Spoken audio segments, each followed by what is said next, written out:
Proxima b is a planet that's pretty close to Earth in size. That alone makes scientists sit up and pay attention.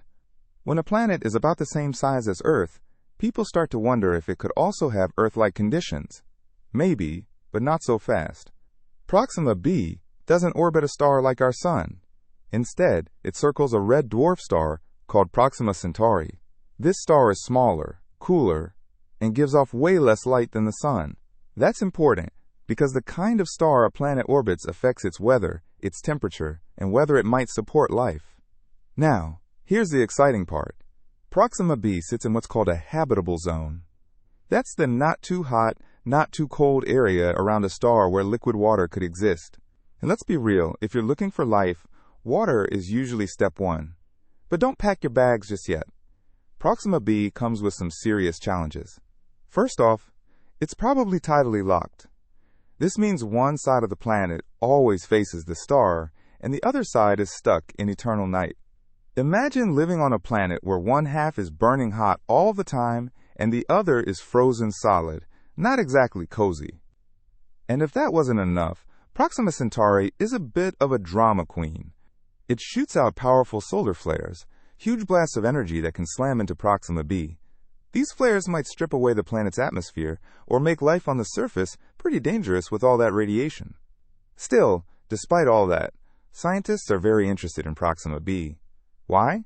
Because it's one of the closest Earth-sized planets we've found, and it might just have some liquid water, which makes it one of the best places to look for life beyond our solar system. Red dwarf stars don't glow brightly. They're not massive like some of those giant stars in space documentaries, and they definitely won't win any most dramatic awards in the universe. But don't let that fool you.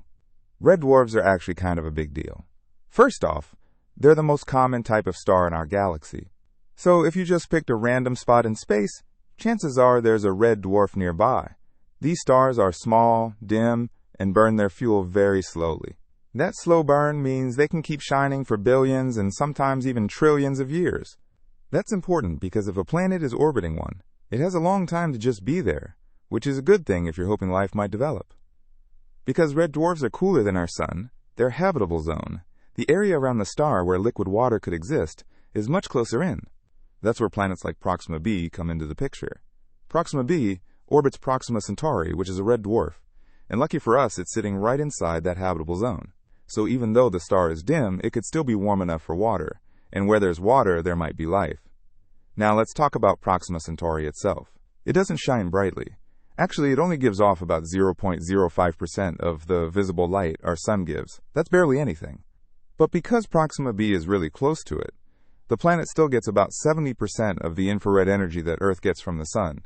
So even if you couldn't sunbathe there, the planet might still be warm enough to matter. However, there's a twist. Proxima Centauri is known as a flare star. That means it has a temper. It can suddenly brighten up to 100 times more than usual, blasting nearby space with intense radiation. Those sudden flare-ups could be harmful to anything trying to live on Proxima b. All that radiation might mess with the planet's atmosphere, making things less friendly for life. Back in 2020, scientists picked up a strange radio signal coming from the direction of Proxima Centauri, the closest star system to Earth. The signal, called BLC1, got everyone buzzing. It wasn't random static.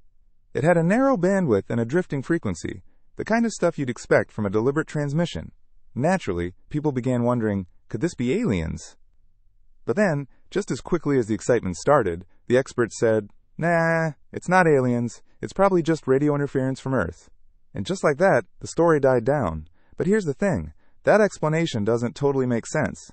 Let's break it down. First off, the signal came from a very specific point in the sky, right where Proxima Centauri is. Most radio interference from Earth shows up all over the place, or repeats in different parts of the sky. But this one, it was focused and didn't pop up again during follow-up observations. That's weird. If it were truly just human-made interference, why did it seem so directed? And why did it only show up once? Also, the signal didn't match any known satellite or Earth-based source. The frequency drift, which is how the signal slowly changed over time, is something you'd expect from a transmitter on a rotating or moving planet, like, say, a planet orbiting Proxima Centauri. That detail got swept under the rug a bit too quickly. The official explanation is that BLC-1 was caused by some sort of human-made device, maybe a phone tower, maybe something else, but they still haven't identified exactly what. So we're just supposed to accept that this rare, focused, once-in-a-lifetime signal was a fluke. Even some scientists admit the whole situation was a learning moment for an organization called SETI, which stands for Search for Extraterrestrial Intelligence. They say it helped refine their process. Fair enough. But brushing off the possibility of aliens just because we think it's interference, that seems a little too easy. Imagine waking up to the news that scientists have finally detected alien life or advanced technology on Proxima b. The headlines would explode. It wouldn't just be about finding something interesting on another planet. It would change how we see ourselves in the universe. It would confirm that life can exist in environments very different from Earth, which means Earth isn't so special after all. That alone is mind-blowing. But it gets deeper. If we also found signs of alien technology, it could shake up everything we know about science, engineering, and even human progress. Think about it. If another civilization developed completely different technologies, we might be able to learn from them, borrow from them, or even use their discoveries to fast-track our own advancements. It's a wild possibility, but right now, we're still at the beginning of the journey. The only way to get answers is to keep exploring. Scientists are pushing boundaries every day using powerful telescopes to study Proxima b from afar. And what they've found so far only adds more layers to the mystery. One of the most fascinating things about Proxima b is how it's tidally locked, meaning one side always faces its sun, while the other side is stuck in permanent darkness. That creates insane temperature differences. One half is constantly baked in sunlight, while the other is frozen in eternal night.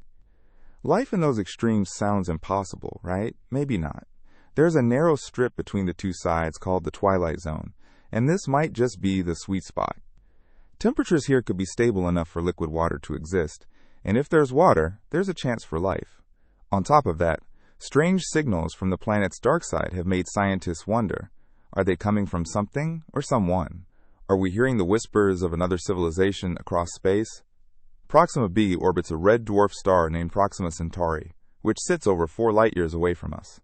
That's about 25 trillion miles. To give you an idea, even the fastest spacecraft humans have ever built would take tens of thousands of years to get there. So right now, all we can do is study it from afar. One major problem is tools.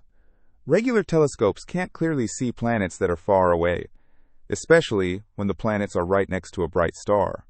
Imagine trying to spot a tiny firefly next to a huge spotlight. That's what it's like trying to spot Proxima b. That's why newer and more advanced tools are such a big deal.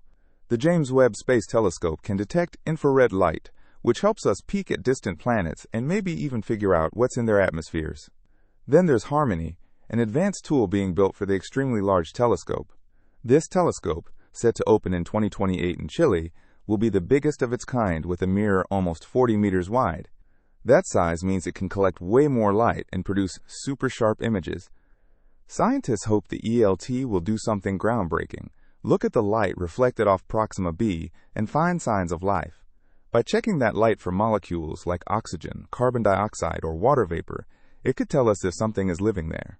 A 2025 study even suggests the ELT might be able to tell the difference between living and lifeless planets in just 10 hours of observation. That's a massive leap. Proxima b remains one of our best chances at finding life beyond Earth.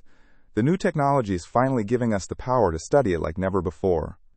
If Proxima b does have an atmosphere, and especially if that atmosphere has signs of life, the ELT might be the telescope that spots it. And if that happens, the question, "Are we alone?" might finally get an answer.